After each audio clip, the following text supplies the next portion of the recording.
사랑하는 성도 여러분, 요즘 이런 생각 해본 적이 있으십니까? 내 삶이 왜 이렇게 힘들까? 라는 질문을 스스로에게 해본 적이 있으십니까?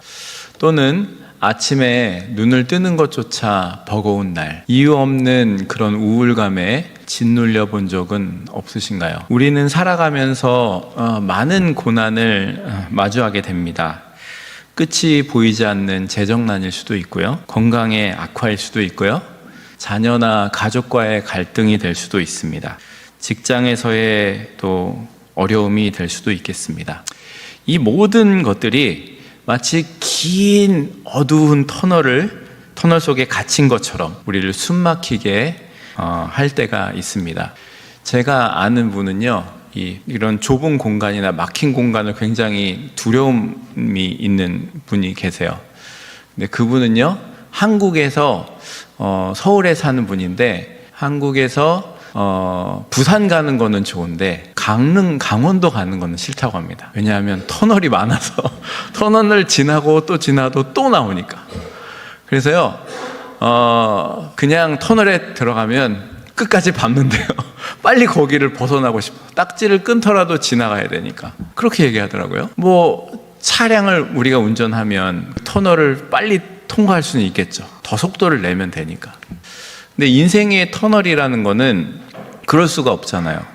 우리가 속도를 더 빨리 낸다고 터널을 빨리 통과할 수 있는 것도 아니고, 뭔가 끝이 보이지 않는 터널을 지나갈 때 우리는 정말 숨 막히게 됩니다. 우리는요, 왜 이렇게 고통스러운 세상을 살아가야만 하는 걸까요? 인생의 이런 고통스러운 순간을 지나지 않는 사람은 없을 겁니다. 근데 왜 이런 시간을 우리가 이렇게 살아가야 될까? 말씀은요, 이 질문에 대한 깊은 답을 우리에게 전해주는 말씀입니다. 우리는 때로 왜 나만 이렇게 힘들까라고 생각을 합니다. 그래서 더 힘든 것 같고요, 더 그 시간이 나에게 어렵게 느껴지게 됩니다. 그런데 성경은요, 우리만 고통을 받고 있는 것이 아니라고 말씀합니다. 이 세상은요, 온통 탄식의 소리로 가득 차 있습니다. 로마서 본문의 말씀을 보면은요, 피조물이 고대하는 바는 하나님의 아들들이 나타나는 것이니 피조물이 허무한데 굴복하는 것은 자기 뜻이 아니요 오직 굴복하게 하시는 이로 말미암음이라.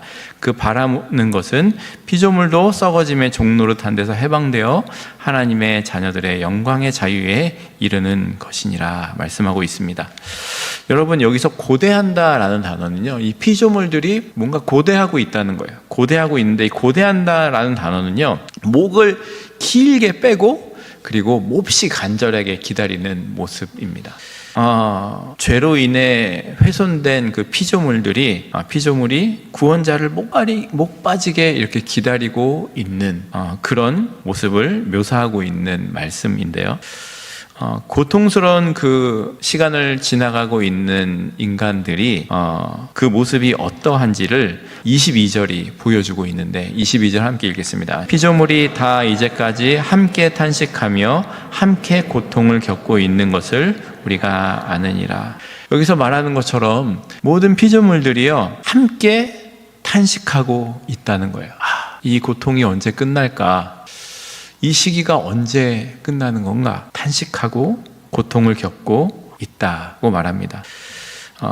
피조물이 다 이제까지 함께 탄식하고 있다는 거예요. 여러분, 혹시 성경 속에서 이스라엘 백성들이 노예 생활을 할 때 그 시절을 기억하시는지 모르겠습니다. 그 사람들은요, 아주 고된 노동과 그 파라오의 압제 속에서 매일같이 탄식을 하며 지내야 됐습니다.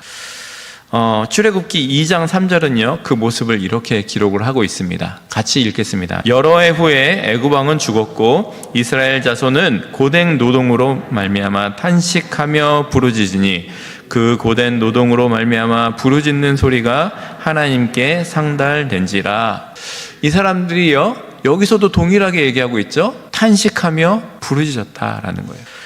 그들의 탄식은요, 단순한 그냥 고통의 소리가 아니었고요, 하나님의 구원을 간절히 기다리는 소망의 외침이었습니다. 그래서 이렇게 얘기해요. 탄식하며 부르짖으니. 그냥 힘들다, 그게 아니에요. 힘든데요, 하나님 이 시간 언제까지입니까? 하나님께 부르짖고 있는 거예요. 이 탄식을 들으신 하나님께서 어떻게 하셨습니까? 모세를 보내셔서 그들을 구원하셨습니다. 그들의 고통은 그 고통이 끝이 아니었고요.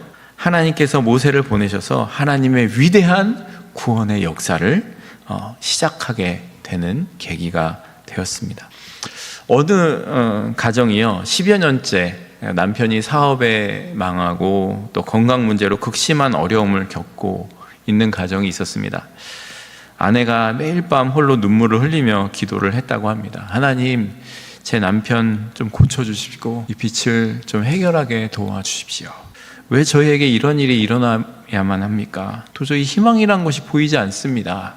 그녀의 기도에는요, 절망과 탄식이 가득했었다고 합니다. 그런데 어느 날 그 아내가 남편의 병상에서 로마서 말씀을 읽다가 8장 26절을 읽게 됐다고 합니다. 이 말씀을 함께 읽어보겠습니다. 이와 같이 성령도 우리의 연약함을 도우시나니 우리는 마땅히 기도할 바를 알지 못하나 오직 성령이 말할 수 없는 탄식으로 우리를 위하여 친히 간구하시느니라. 아멘. 로마서를 읽다가 이 말씀을 읽으면서 그녀가 너무 큰 충격을 받았습니다. 내가 지금 홀로 탄식하고 있었던 것이 아니었구나. 성령님께서 나의 이 말 못할 아픔과 함께 탄식하며 하나님께 기도하고 계셨구나. 그걸 거기서 깨달은 거예요. 그 깨닫고 난 후에 그녀의 기도는 절망과 그 원망에서 소망과 감사로 바뀌게 되었다는 것을 들었습니다.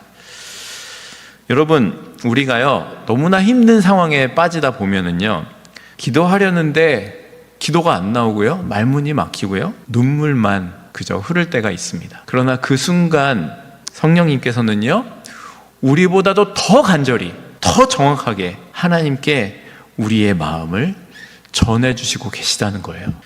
그러니까 여러분, 기도조차 나오지 않는 그 상황을 우리 성령님께서 아신다는 거예요. 그리고 우리와 함께 하시고 계시다는 거예요. 그러니까 우리가 말문이 막혀 기도가 나오지 않아도 그 기도의 자리에 있어야 돼요. 그 기도의 자리를 찾아가셔야 됩니다. 우리의 눈물로도 우리의 침묵으로도 기도가 되는 거예요. 왜요? 성령님께서 그 기도를 친히 우리 대신해서 우리보다 더 타는 마음으로 간구해 주시기 때문에 그렇다는 겁니다. 믿으십니까? 아멘. 여러분, 그런 성령님의 간구가 어떤 간구인지를 이 말씀에 잘 나와 있습니다. 그 부분만 읽어볼게요. 밑줄 치 부분만. 오직 성령이 말할 수 없는 탄식으로 우리를 위하여 친히 간구하신다. 성령이 말할 수 없는 탄식으로 우리를 위해 간구하신다는 거예요. 우리가 이렇게 고통과 연약함 속에서, 어려움 속에서 탄식하고 있을 때 성령님께서 함께 탄식하고 계신다는 놀라운 사실을 여러분 잊지 마시기 바랍니다. 이 말할 수 없는 탄식이라는 표현은요, 인간의 언어로는 다 담을 수 없는 너무 깊고 정말 내밀한 그런 고통의 신음을 의미하는 겁니다. 성령님께서요, 하나님 또 이래요. 또 이래요. 또 절망에 빠졌어요. 좀 어떻게 좀 해보세요. 이러신 분이 아니라는 거예요. 내가 겪는 그 고통과 그 아픔과 말할 수 없는 탄식을 정말 말할 수 없는 탄식으로 함께 아파하시고 함께 공감하시고 우리보다 더 간절히 처절하게 우리의 마음을 하나님께 전해주시는 분이라는 거예요. 그분이 누구시라고요? 성령님이라는 거예요. 그러니까 여러분, 기도하다가 말문이 막힐 때, 눈물만 흐를 때 우리 성령님이 함께 계심을 믿으시기 바랍니다. 그분이요, 우리보다 더 정확하게 우리 마음을 아시고요, 말도 안 나오는데 우리 마음을 아시고요, 우리를 위해서 간절히 간구하시는 분이라는 거예요. 그러니까 기도는요, 우리가 혼자 하는 것 같지만 혼자 하는 거예요? 아니에요. 혼자 하는 거 아니에요. 성령님께서 여러분의 기도의 자리에 함께 하시고 계시다는 것을 믿으시기 바랍니다. 그러니까요, 기도할 말이 없다고 멈추시지 마시고요, 그냥 그 자리를 지키세요. 그냥 그 자리에 있으세요. 눈물로도 침묵으로도 기도할 수 있습니다. 우리가 탄식할 때, 말문이 열리지 않을 때 성령님께서는요, 우리의 고통을 가장 깊이 이해하시고 그리고 우리의 고통을 함께 걷고 계십니다. 그렇다면은요, 우리가 겪는 이 고통은 도대체 무슨 의미가 있는 걸까요? 왜 이런 고통의 시기를 우리가 지나가야 될까요? 나 예수님 믿는 사람인데, 하나님의 자녀인데, 좀 이거 그냥 잘 지나가게 해주시면 안 되나? 살짝 피하게 해주시면 안 되나? 왜 그런데도 내 삶에 이런 어려움이 일어날까? 어떤 의미가 있는가? 우리가 이 모든 고통을 겪는 이유는요, 바로 하나님의 섭리 안에 있습니다. 어떤 분들은요, 어려움을 겪는 사람에게 무턱대고 다 하나님의 섭리야, 울지 마, 힘내야지, 이렇게 말하기도 합니다. 그런데요, 이런 말은 격려인 것 같은데 듣고 나면 기분이 안 좋아요. 그렇죠? 이유를 모르는 일을 억지로 우리가 합리화를 하려고 말로 하면, 그 합리화하는 말로 이 말을 쓰면은요, 누구도 위로받지 못합니다. 여러분, 우리는요, 우리의 삶에 일어나는 모든 일에 대해서 그 이유와 그 원인을 절대로 알 수가 없습니다. 절대로 알 수가 없어요. 그렇기 때문에요, 하나님 왜 이러한 일이 나한테 일어났습니까? 왜 저예요? 이렇게 할 수 없어요. 왜냐하면요, 그것이 저희가 원인이 된 것일 수도 있고요, 제가 했던 어떤 행동이나 그것들이 원인이 될 수도 있어요. 그럼 왜라고 하나님께 물어볼 수 없어요. 그게 누구 책임인지, 왜 일어났는지, 어떻게 하면 피할 수 있었는지, 이게 너무나 많은 수많은 상황에 꼬여 있기 때문에 뭐라고 말할 수 없는 거예요. 근데요, 여러분, 우리가 힘든 사람에게 하나님의 섭리야 라고 말한다면요, 이거는 어떤 고통을 겪는 사람의 감정을 묵살하는 거고요, 하나님을 냉정하고 설명이 안 되는 분으로 치부해 버리는 거예요. 그렇기 때문에 이 섭리라는 말은요, 우리가 함부로 다른 사람에게 사용해서는 안 되는 말입니다. 섭리라는 말은요, 내가 그 하나님의 뜻을 깨달았을 때, 내가 오랜 시간을 지나며 이것이 하나님의 이런 뜻이었구나 라는 것을 깨달았을 때 하는 표현이 섭리여야 되는 거예요. 그러니까 섭리는 누가 하는 말이에요? 내가 하는 거예요. 그 어려운 시간을 지나고 나서 나로부터 고백되어야 그게 하나님의 섭리가 되는 거예요. 이 섭리라는 말은요, 영어로는 providence라고 하는데요, 신학적으로 이런 뜻이에요. 하나님께서 창조하신 세상을 보존하시고 다스리시고 목적대로 이끄시는 하나님의 지속적인 역사, 이게 섭리라고 할 수 있어요. 중요한 게 뭐예요? 지속적인 역사하는 거예요. 여러분, 하나님께서는요, 단순히 세상을 창조하시고 내버려 두신 분이 아니라요, 지금도 세밀하게 간섭하시며 그 뜻을 이루어 가시는 분이라는 거예요. 이 영어 단어, 이 providence의 그 어원은요, provide예요. 그러니까 제공한다는 거죠. 근데 이 제공한다는 거의 어원이 뭐냐면, 미리 보시고 준비하신다는 거예요. 미리 아시고 이것을 준비하신다는 거예요. 따라서 이 섭리는요, 하나님께서 미리 보시고 미리 준비하셔서 결국 선한 뜻을 이루시는 일하심을 섭리라고 할 수 있는 겁니다. 그러니까요, 우리 하나님이 얼마나 힘드신지 아셔야 돼요. 생각을 해보세요. 얘가요, 지금 이 상황에서 요 결정을 해야 돼요. 근데 얘가 일로 가네? 이거 어떡하지? 얘가 여기서는 이제는 요만큼 돌아와야 돼요. 근데 또 저리로 더 가버리네? 그럼 하나님 어떡하시겠어요? 그 모든 상황 가운데 내비둬, 이런 분이 아니라는 거예요. 어떻게 해서든 이 아이가 이 자리로 나올 수 있도록 세밀하게 선한 뜻을 이루시도록 인도하시는 분이 우리 하나님이시라는 거예요. 성경에서요, 이 섭리가 어디 나오냐면요, 제가 너무나 좋아하는 요셉 이야기에 나옵니다.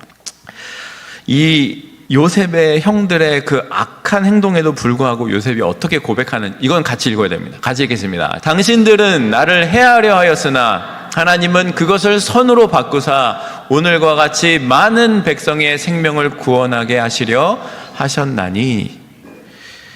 여러분, 이 말은요, 누구도 요셉에게 할 수 없는 말이에요. 그런데 요셉이요, 그 말할 수 없는 어려움에 인간의 그 형들의 악의와 말로 표현할 수 없는 고난이 있었지만 그거를 다 지내고 나서 하나님께서 그 상황 속에도 일하시고요, 그리고 구원의 계획을 이루셨음을 요셉이 그의 삶을 뒤돌아보면서 깨닫고 고백하고 있는 거예요. 이게 섭리예요. 고난 자체가 선하다는 뜻이 아니에요. 하나님께서 그 모든 상황을 세밀하게 간섭하시고 계시고 결국 선을 만들어 가셨다는 거예요. 하나님께서는요, 우리의 그 고통을 결코 헛되이 내버려 두지 않으시고요, 그것을 통해 놀라운 일을 행하시는 분이십니다. 여러분, 본문에도 그 섭리가 나타나는데요, 28절부터 보면은 우리가 알거니와 하나님을 사랑하는 자 곧 그의 뜻대로 부르심을 입은 자들에게는 모든 것이 합력하여 선을 이루느니라 말씀합니다. 여기서 합력하여라는 단어는요, 함께 일하다, 협력하다라는 그런 뜻인데, 하나님께서는요, 우리의 고통, 절망, 실패, 심지어 우리의 실수까지도 함께 일하셔서 결국에는 좋은 선을 이루어가는 방향으로 일하시고 계시는 분이라는 거예요. 그리고 그 궁극적인 목적이 29절에 나와요. 뭐라 그래요? 그 아들의 형상을 본받게 하기 위해서라는 거예요.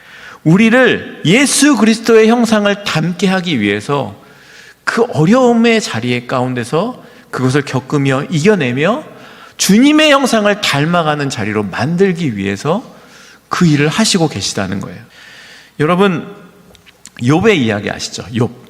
욥은요, 하루아침에 모든 것을 잃은 사람입니다. 자녀도 잃었고요, 아내도 저주하며 떠났고요, 건강까지 잃어버렸어요. 욥의 고통은요, 정말 말로 상상할 수 없는 그런 어려움 가운데 있었던 사람이었습니다. 욥은요, 이 이해할 수 없는 고난 앞에서 하나님께 따지고 하나님께 소리치기도 했습니다. 하지만 그 긴 고난의 터널 끝에서 욥은요, 누구를 만났어요? 하나님을 만났어요. 그리고요, 그 고백이 이렇습니다. 같이 읽겠습니다. 내가 주께 대하여 귀로만 듣기만 하였사오나 이제는 눈으로 주를 배움나이다. 아멘. 욥은요, 전에는 귀로만 들었는데 눈으로 하나님을 보게 됐다고 고백합니다. 욥의 고난은요, 단순히 재앙이 아니었습니다. 그의 고난은요, 하나님을 더 깊이 인격적으로 만나는 통로가 되었던 것입니다. 하나님께서는요, 욥의 모든 것을 회복시켜 주실 뿐만 아니라 그의 고난을 통해 그를 온전한 믿음의 사람으로 빚어 가시게 됐습니다. 또 한 가지 예를 들면 데이브 램시라는 사람이 있습니다. 이 사람은요, 1980년대 부동산 그 투자로 인해서 부채가 막 급증해가지고 엄청난 규모의 빚을 지고 모든 것을 잃었던 사람이었습니다. 그가 그 절망의 자리에서요, 성경을 붙잡았습니다. 그리고 그 경험을 계기로 재정 문제의 근본을, 자기가 왜 이런 자리에 빠졌는지를 성경에서 찾기 시작합니다. 그리고요, 그 좌절 속에서 하나님을 더 깊이 만나고요, 자신의 삶을 다시 돌아보기 시작하게 됐고요, 그가 새로운 삶을 시작할 때, 사업을 시작할 때는 정말 사람을 섬기는 것에 초점을 맞추어서 일을 해보겠다, 이러한 결정을 하고요, 나중에 그가 사업을 세워서 개인과 가정을 돕는 재정 상담, 그 교육 사역을 시작하게 됐고요, 미국 전역에서 영향력을 끼치는 파이낸셜 멘토로 일을 하고 있습니다. 그래서 그가 이런 말을 했어요. 나의 파산이 다른 사람을 살리는 통로가 되었다. 그리고 그런 간증이 많은 영향력을 끼쳤고요. 그래서 그에게 그 부도는요, 끝이 아니었습니다. 하나님께서는요, 그 실패를 통해서 더 중요한 가치를 깨닫게 하셨고 그를 더 온전한 그리스도인으로 빚어 가셨고요, 그의 과거의 아픔은 다른 사람을 위로하고 돕는 귀한 간증이 되었습니다. 여러분, 우리 고통이라는 거는요, 영원한 것이 아닙니다. 오히려 우리를 빚어내서 예수님의 인격을 닮아가게 하는 작업대라고 할 수가 있겠습니다. 여러분, 보석 세공사가요, 돌을 이렇게 가공하는 거를 한번 본 적이 있으세요? 요새 유튜브에 보면 그런 거 많이 나오잖아요. 도대체 저 돌이 뭐 하는 돌인가, 아무 쓸모가 없는 것처럼 보이는데요, 그거를 깎고 다듬으니까 어떻게 돼요? 정말 아름다운 보석이 되더라고요. 그것처럼요, 하나님께서는요, 우리의 고통을 통해 우리를 다듬어 가십니다. 그것이 우리가 원인이 됐던 어찌했던 간에 하나님께서는 그 모든 상황 속에서 섭리하셔서 우리를 예수님을 닮은 사람으로 만들어 가시고 계시는 분이라는 겁니다. 그러니까 우리는 그 하나님께서 그 모든 과정을 통해서 궁극적으로 우리를 영광의 자리로 이끄시는 분이라는 것을 믿으시기 바랍니다. 그렇기 때문에 우리에게 필요한 건 뭐냐면요, 신뢰입니다. 신뢰. 그 하나님을 지금 그 고통의 자리에서 신뢰하셔야 됩니다. 그래야 하나님을 만날 수가 있어요. 그래야 우리 가운데 일하시는 하나님의 섭리를 경험할 수 있게 되는 겁니다. 자, 우리가 이 고통의 터널의 끝에서 뭘 봐야 될까요? 무엇을 여러분 보셔야 되겠습니까? 이 고통의 터널에서 뭘 보셔야 되겠습니까? 영광의 소망을 볼 수 있어야 됩니다. 본문은요, 고통의 터널의 끝에 우리를 기다리는 영광을 보라 라고 말씀하고 있어요. 18절 말씀 같이 읽겠습니다. 생각하건대 현재의 고난은 장차 우리에게 나타날 영광과 비교할 수 없도다. 아멘.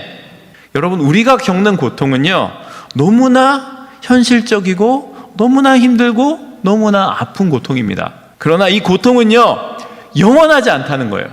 바울은요, 이렇게 얘기합니다. 현재의 고난은 장차 우리에게 나타날 영광과 뭐라 그래요? 비교할 수 없도다 라고 말해요. 이 비교할 수 없도다 라는 단어는요, 악시야 라는 단어인데요, 뭐라냐면 우리의 고통이 미래의 영광과 비교할 때 가치조차 없다라는 거예요. 가치조차 없다는 거예요.